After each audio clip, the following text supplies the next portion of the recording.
let's see. All right, welcome to the show. Thanks. So, what were you saying earlier? You saw what?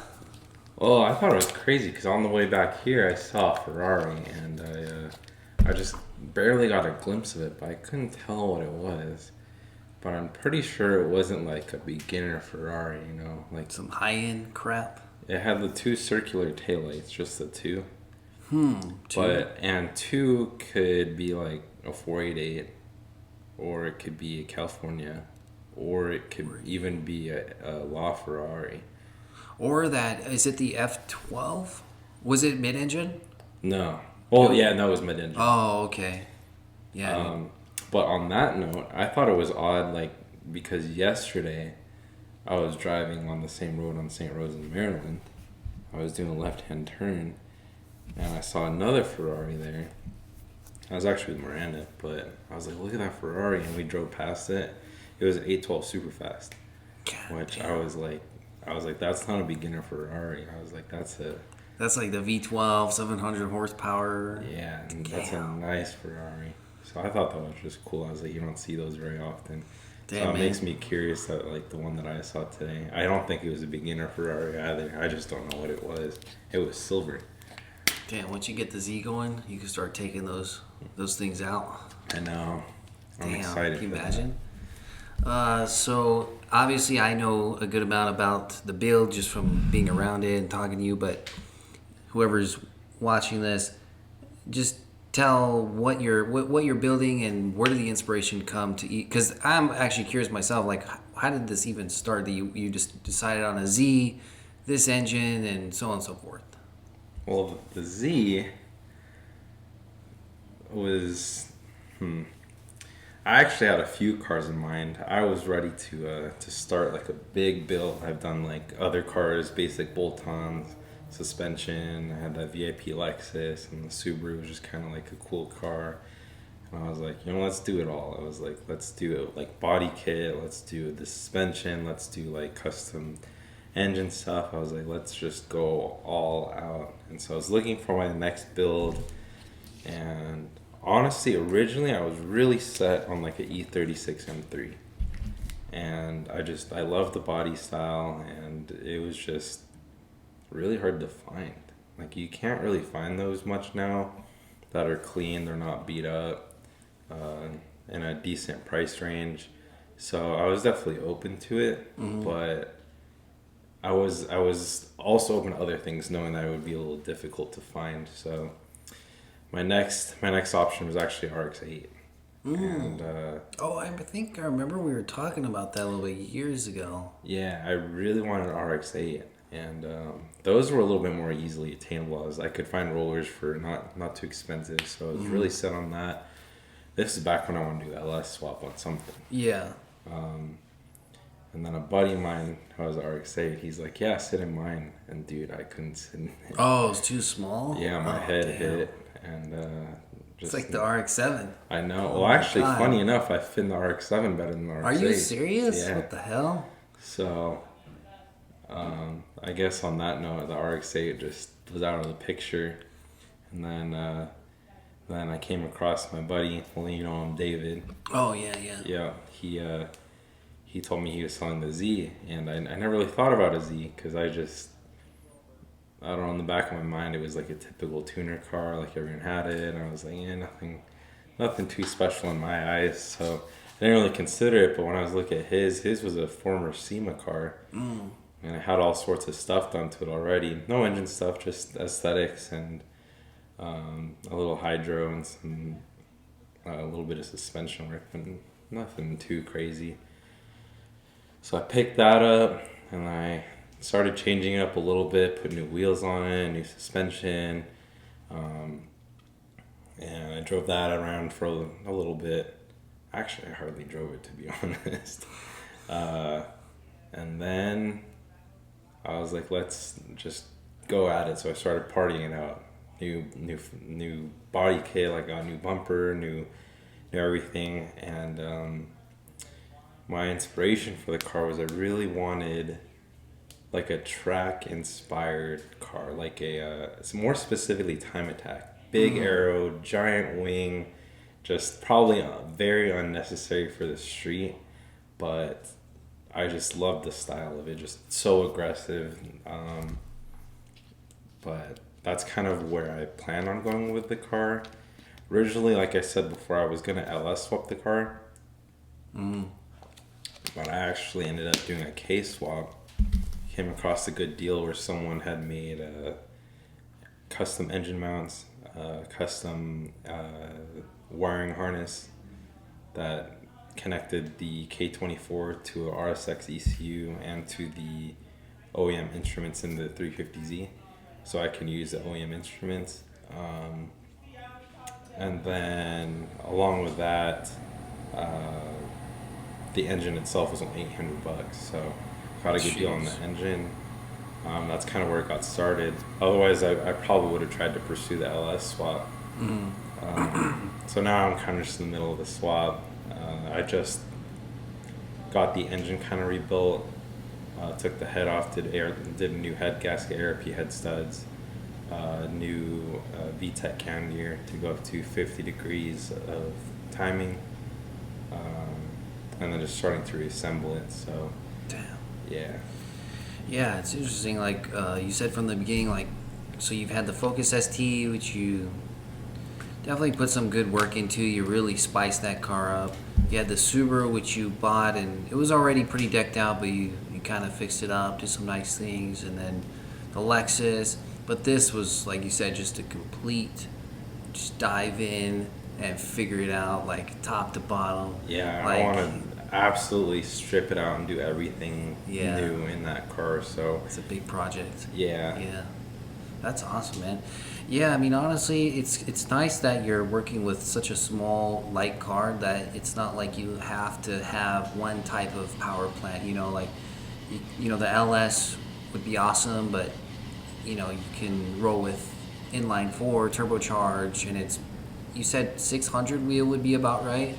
That's what I kind of plan on going for. The K24 stock is probably good for maybe about 600 wheel. A little bit more limited on torque, but I'm sorry. So, my neighbor has this Range Rover that I haven't even told you.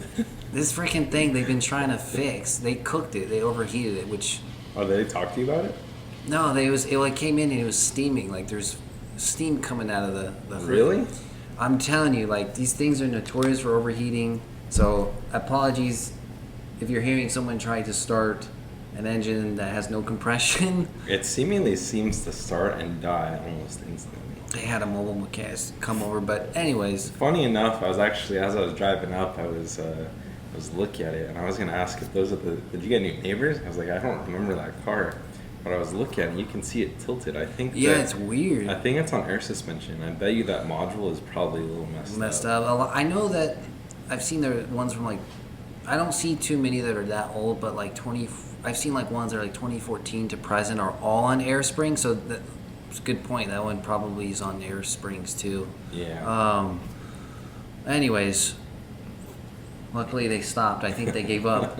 But yeah, so I remember you were talking about the E36 a long time ago. That would have been really neat. I mean, those E36 M3s are pretty rare, but the Z is just such a charming little car. It's just such a good little package, and I feel like they just never get old. Like, I feel like, personally, when Tokyo Drift came out, deep down, everybody wanted, like, a little badass 350Z. You know what I mean? Definitely. Like... And even before then, I remember playing, like, Underground 2, and that was definitely one of the cars I had. Yeah. I just thought it just... Honestly, it's kind of a timeless looking car. Like It it'll is. always look good to me. Yeah, it's a very like mild looking design, and I think every kid at some point in their video game career owned a 350Z. So like, I definitely did. Yeah, definitely multiple. more than once. yeah, So, and it's I don't know. It's a great car. It's nothing too big. It's not too small. yeah, And it definitely has a good wheelbase to it. So. that's awesome, man. I'm excited to see it get, put together and see you enjoy it and rip on it. And Yeah, like the time attack idea is super cool because I feel like I pretty much never see that. It's almost usually like a drift build or kind of like a show build, but like the time attack with the arrow that you're looking to do is very interesting. Like having the hood, or excuse me, the spoiler pop out of the rear hatch and have like a huge, Yeah. what do they call it, goose? I'd Did you say say swan neck. Oh, swan neck. Yeah. Spoiler and like the diffuser, like that's an interesting build, you know. So Yeah, no, I'm really excited to do it. Like eventually I'll probably want to do like actual like under paneling, so it's like totally smooth and you actually have like good aerodynamics under the car. nice. And then I might see what it looked like to even test it because I don't know. My theory with the wing is that I'm doing a chassis mount wing, but unlike everyone else who just mounts it to the rear bumper, I'm putting it essentially between the shock towers, and that's right over the rear axle. Oh, So I don't know. I truthfully don't know enough about aero, but my thought is that by placing it right over the rear axle, you're obtaining the most downforce and putting it where it actually matters. that's a great point. I mean, instead of having that weight off the back of the car, you're gonna have it like right on top On that of the axle. wheels. Yeah. Interesting. That's awesome.